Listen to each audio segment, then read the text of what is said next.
Tes, tes, tes. Bismillahirrahmanirrahim. Assalamualaikum warahmatullahi wabarakatuh. Innal hamdalillahi nahmaduhu ta'ala wa nasta'inu bihi wa nastaghfiruh. Nashhadu an la ilaha illallah wa nashhadu anna Muhammadan abduhu wa rasuluh. Allahumma salli ala hadzal nabiyil karim wa ala alihi wa ashabihi ajma'in. Rabbi shrah li sadri wa yassir li amri wahlul 'uqdatan min lisani yafqahu qawli. Hadirin hadirat ibu-ibu serta jamaah Bapak sekalian rahimakumullah, musalla surau kita Melbourne yang dimuliakan oleh Allah Subhanahu wa taala. Alhamdulillah pada malam hari ini, malam yang kelima ya, kita dipertemukan oleh Allah Subhanahu wa taala kembali dalam kondisi sehat. Setelah tadi kita melaksanakan al-iftar al-jama'i ya, berbuka puasa bersama di musalla kita yang tercinta ini. Kita lanjutkan dengan salat ya, maghrib, isya. Sebelum kita teruskan dengan melaksanakan salat witir ya, menutup rangkaian pelaksanaan ibadah kita pada kesempatan kali ini, kita lanjutkan kajian kita sebelumnya. Kajian fikih kita sebelumnya masih membahas tentang fiqhu as-siyam dengan rujukan buku utama kita adalah kitab Fiqhus Sunnah ya, karangan Al-Ustadz Sayyid Sabiq ya. Kalau pada pembahasan sebelumnya kita membahas tentang adab-adab berpuasa dan kemudian sunnah-sunnah ya yang dilaksanakan berpuasa atau ketika kita berpuasa. Nah, pada kesempatan kali ini kita juga sempat kemarin membahas tentang salat tarawih ya. Hari ini kita akan membahas tentang mubahatus siyam ya, mubahat as-siyam. Hal-hal yang dibolehkan ketika kita berpuasa ya. Jadi apa saja yang mungkin menurut kita selama ini ya, dirasa tidak boleh, ternyata boleh ya. Nah, diantaranya adalah disebutkan oleh Ustadz Sayyid Sabiq dalam fikih sunnahnya ini. Pertama, nuzulul ma wal inghimas fihi ya, jadi turun mencebur ke air, berendam. Yang ada betapnya ya, berendam di situ ya, atau al-inghimas ya, berendam di situ ya. Nah, itu dibolehkan. Tapi sekarang musim dingin gitu ya, barangkali kalau musim panas asyik juga itu ya, untuk menghilangkan sedikit haus ya. Tapi berendamnya jangan sambil minum ya. Kalau sambil minum tidak dibolehkan ya. Bahkan al-inghimas, menyelam ya, membasahi rambut, nah ini tidak membatalkan puasa kita. Atau pakai shower ya, mandi itu juga sah ya, baik ibu-ibu atau bapak ya, pada siang hari untuk sedikit meredakan rasa lapar ya, maka sah-sah saja. Nah, disebutkan sebagaimana yang diriwayatkan ya dari Abu Bakar ibn Abdurrahman ya, radhiyallahu anhu, bahasanya dia mengatakan laqad ra'aitu Rasulullah sallallahu alaihi wasallam yasubbu ra'sahu al-ma' ya, ya, yasubbu ala ra'sihil ma'a wa huwa sha'im. Ya, aku mendengar, aku melihat Rasulullah SAW menyiram airnya, menyiram kepalanya ya, menyiramkan kepalanya dengan air ya, wa huwa sha'imun, sementara beliau berpuasa. Nah, ini menjelaskan kepada kita minal atshi au minal hur ya. Baik karena haus ya ataupun karena kepanasan. Ya, jadi karena kepanasan yang sangat atau kemudian karena ya, merasa tubuhnya kering luar biasa, maka boleh membasahi tubuhnya, seluruh tubuhnya dengan al-inghimas fil ma ya, terbenam, memendamkan diri atau mengucurkan air ke rambut dan seluruh tubuhnya. Nah, ini dibolehkan ya. Kemudian yang kedua yang dibolehkan juga adalah al-iktihal ya, al-iktihal ya. Jadi al-iktihal itu semacam menggunakan sesuatu ya untuk mata kita. Apa namanya itu? Celak, bercelak. Ya. Atau wal qatratu wa nahwiha mimma yadkhulul ain. Ya. Atau menggunakan cairan tertentu ya dan meneteskannya di mata. Misalnya sakit mata, mata kena debu, maka kita menggunakan air, menggunakan obat mata dan diteteskan di mata kita. Nah, itu sah. Asal jangan netesnya seember nanti masuk hidung dan mulut gitu ya. Jadi obat tetes mata ya, walaupun airnya itu masuk ke dalam mata kita, itu tidak membatalkan puasa.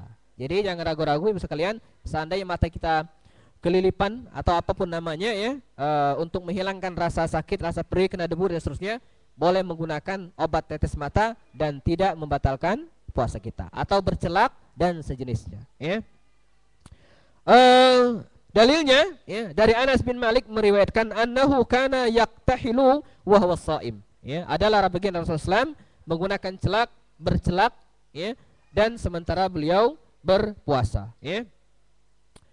Yang berikutnya, nah ini agak sensitif ya, al-qublah ya, atau berciuman.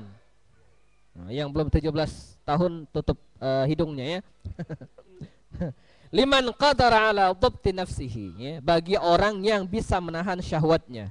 Ini terjemahan bebas saya ya, bagi yang tidak jangan jangan dilakukan gitu ya.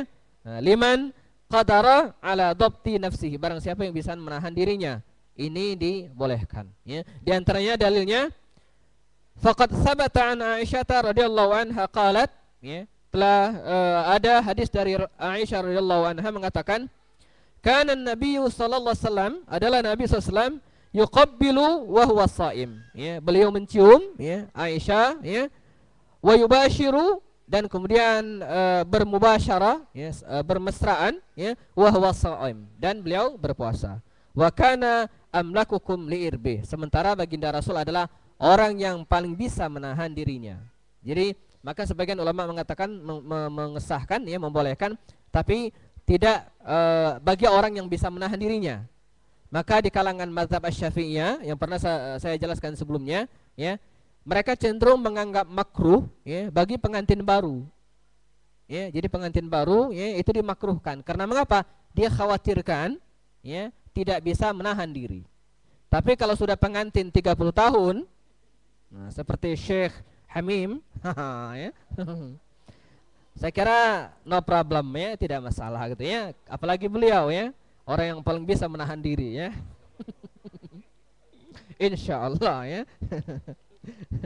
Nah jadi boleh gitu ya, asal bisa menahan diri kita. Walaupun sebagian ulama mengatakan yang lain, seperti mazhab al-Ahnaf wa Syafi'iyah ya, innaha tukrahu ala man harakat syahwatuhu ya, bagi orang yang ya, dengan melakukan itu maka harakat syahwatuhu ya, syahwatnya bergerak ini bahasa letterlexnya gitu ya, maka itu dimakruhkan ya. Tapi kalau tidak ya, maka itu disahkan, dibolehkan ya. Baik, kemudian yang berikutnya ini juga penting, al-huqnah ya, al-huqnah atau bersuntik ya, atau inject ya, asal yang diinjek itu jangan narkoba saja ya.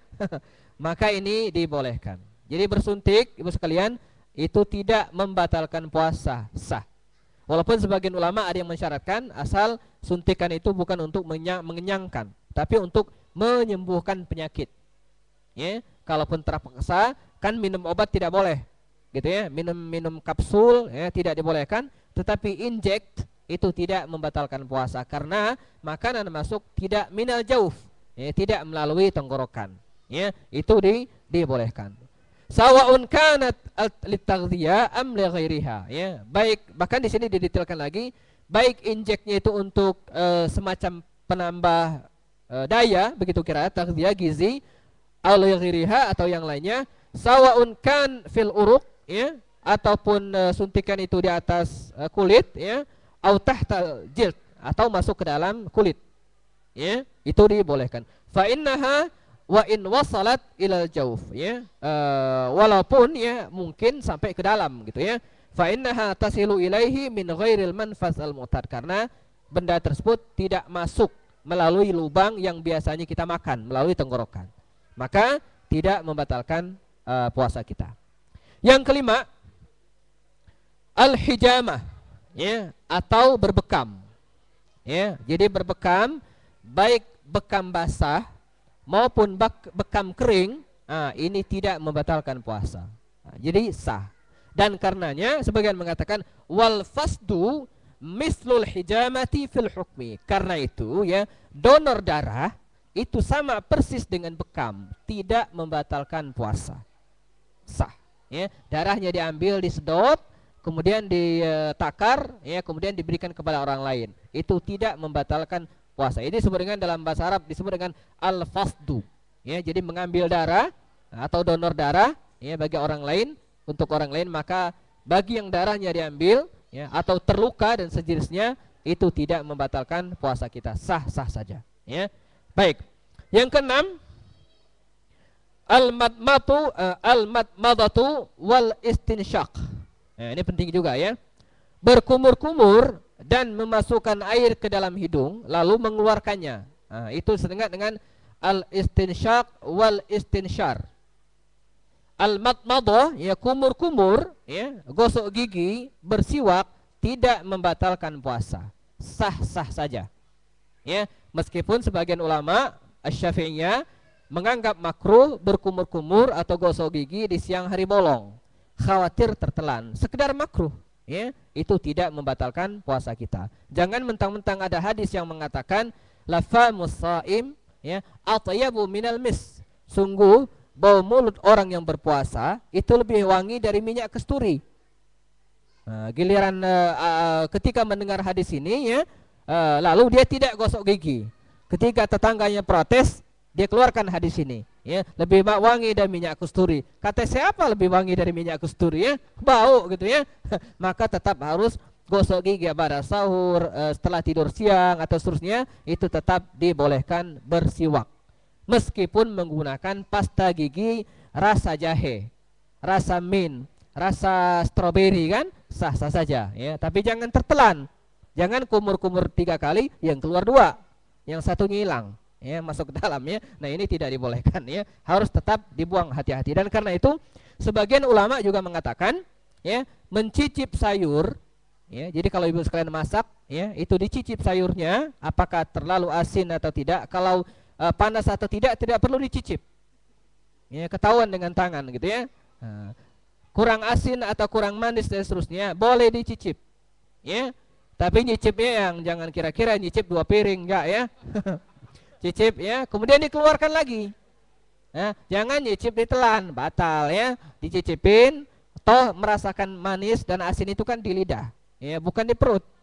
Jangan nyicip 2 sendok enggak terasa gitu, ya. Nah, setelah itu dikeluarkan lagi, ya. Maka tidak membatalkan puasa bagi orang yang sanggup, ya. Nah, bagi orang yang khawatir tertelan, ya mending jangan, ya. Mending tidak perlu. Ibu sekalian yang mungkin yang sudah biasa masak, sudah tahulah takarannya, ya. Enggak usah dicicip. Misalnya kalau untuk 5 porsi garamnya berapa sendok, kan sudah biasa, ya. Tapi kalau seandainya pun harus dicicip, maka sah, tidak membatalkan puasa kita.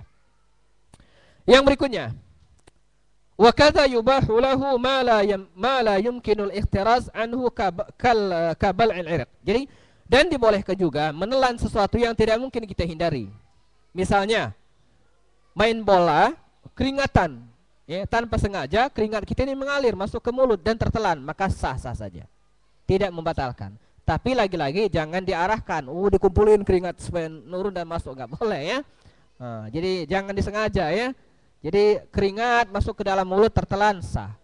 Ludah, ya, yang belum dikeluarkan, kalau yang sudah dikeluarkan, ya, itu bukan hanya membatalkan puasa, tapi jijik gitu, ya. Maka tertelan ludah kita sendiri itu tidak membatalkan puasa kita, ya. Tapi jangan disiasati, ya. Sebelum sahur makan, ya, sengaja makan daging, nyempil di gigi sebesar ini, itu jangan ditelan, ya. Itu harus tetap dibuang gitu, ya. Nah, jangan lumayan gitu, ya, sekerat daging gitu, ya. Atau permen, ya. Termasuk juga rokok, ya, itu membatalkan puasa. Nah, ya, saya anjurkan untuk, bukan dianjurkan, ya. Saya mohon maaf kalau di sini masih banyak ahlul hisab, ya. Ahlul hisab pakai P, Bu, ya, bukan pakai B. Nah, kalau ahlul hisab pakai B itu Muhammadiyah, ya, ketika dia melihat bulan. Ini pakai P, ahlul hisab, ya. Nah, masih suka menghisap. Nah, ini di Ramadan, ya, tetap tidak, bukan hanya di Ramadan sebenarnya, ya. Di Ramadan terutama tidak diperkenankan, ya, bisa membatalkan puasa kita. Kemudian yang berikutnya adalah yang ini rangkuman yang terakhir, ya. Wa yubahu lis-shaimi an ya'kula wa yashraba wa yujami' hatta yatul al-fajr.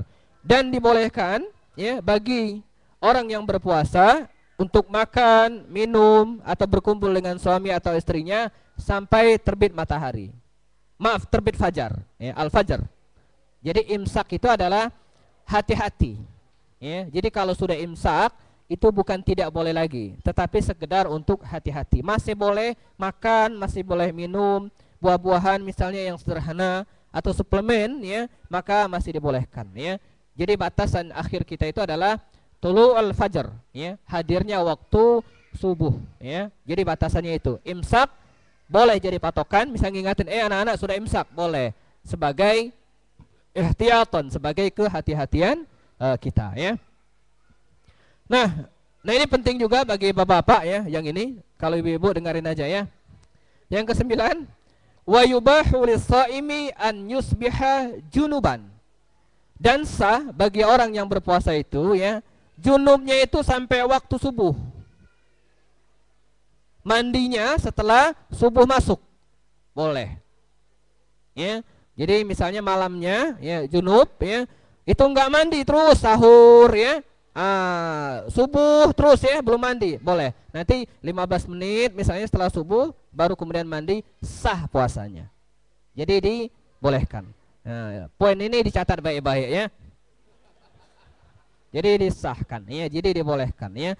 Asal jangan sampai jam 7, jam 8. Nah, itu udah kebablasan subuhnya gitu ya. Jadi bukan masalah mandi atau tidaknya, tapi subuhnya itu. Ya. Jadi seandainya junub sampai subuh masuk ya, atau misalnya ketiduran tidak sempat sahur, bangun-bangun jam 6.30 ya, kan sudah subuh lewat dikit ya, nah, mandi, maka sah puasanya ya, tetap dibolehkan.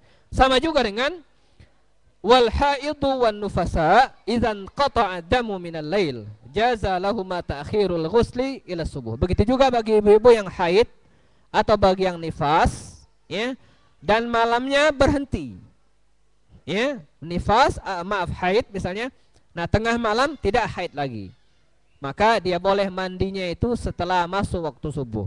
Jadi enggak mesti mandinya malam-malam, sahur dulu bla bla bla segala macam ya, baru kemudian setelah itu mandi setelah masuk waktu subuh, maka puasanya dibolehkan, sah. Nah ini 10 hal yang yubahu lis-shaimim, dibolehkan bagi kita yang berpuasa untuk melakukan hal-hal demikian tadi, walaupun sebagian ulama menganggap makruh ya, seperti gosok gigi di siang hari dan seterusnya, tapi secara umum ini dibolehkan. Ibu-ibu dan bapak sekalian rahimakumullah, ya, kita cukupkan ya taklim pada kesempatan kali ini, semoga bisa memberikan pencerahan dan menampik ya keraguan kita selama ini. Yang ragu boleh atau tidak, maka insyaallah dibolehkan, walaupun kita tetap harus berhati-hati. Semoga bermanfaat dan menambah pengetahuan kita bersama. Kita teruskan dengan sholat witir 3 rakaat, 2 rakaat, lalu ditutup dengan 1 rakaat. Demikian, assalamualaikum warahmatullahi taala wabarakatuh.